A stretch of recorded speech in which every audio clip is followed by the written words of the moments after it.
जिस प्रोग्राम में इंकशाफ किया फैसल वावड़ा ने, जावेद लतीफ़ साहब शर्मिंदा हो रहे थे, बेचारा मुँह से कुछ नहीं बोल रहा था।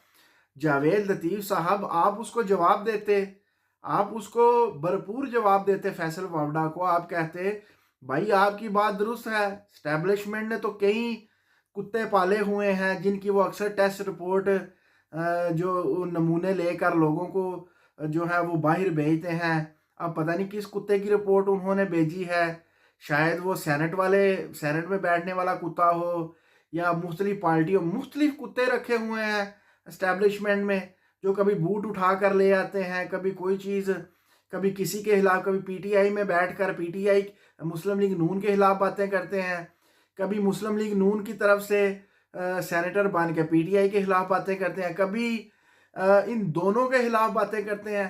तो अब पता नहीं इस्टेब्लिशमेंट ने किस कुत्ते को जो है वो पेश किया है जा जाकर ये काम कर। तो जावेद लतीफ़ साहब को खुलकर ये कहना चाहिए था, फैसल वावड़ा साहब आपकी बात बिल्कुल 100% दुरुस्त है, ना जाने किस कुत्ते की बारी आ जाए, किस कुत्ते की ड्यूटी लग जाए। तो बिल्कुल आप ठीक जो है जावेद लतीफ़ आप शर्मिंदा क्यों होते हैं? ये काम कौन सा आज का है, ये तो रोज का काम है, वतीरा है।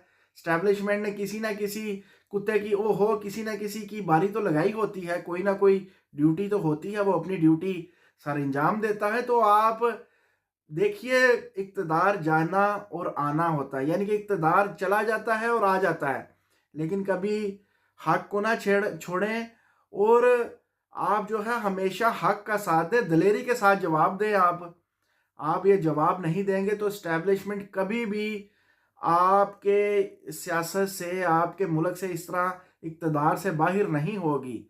वो कहते हैं जो उनके मुँह पे खून लग चुका है ये इक़्तिदार का, वो कभी भी उतरेगा नहीं, साफ नहीं होगा। तो जावेद लतीफ़ हो या कोई भी हो, बबांगे दोहल आप जवाब दें, फैसल वाडा को मुंह तोड़ जवाब दें। देखिए कहें बहुत से पाले हुए हैं उन्होंने, अब देखिए किसकी बारी आती है, जिसकी बारी आती है वो इंकशाफ भी करता है और जवाब भी देता है।